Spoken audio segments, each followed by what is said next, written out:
বছরে একবার পুজোর খুশি আসে। করি না এমন বায়না আমি তো মাসে মাসে, বছরে একবার পুজোর খুশি আসে।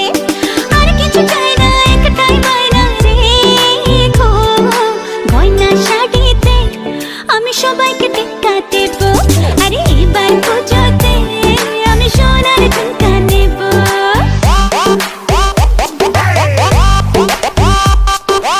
ঝুমকা ঝুমকা সোনার ঝুমকা রাখবো তোমার বায়না গো, সোনার অঙ্গে সোনার গয়না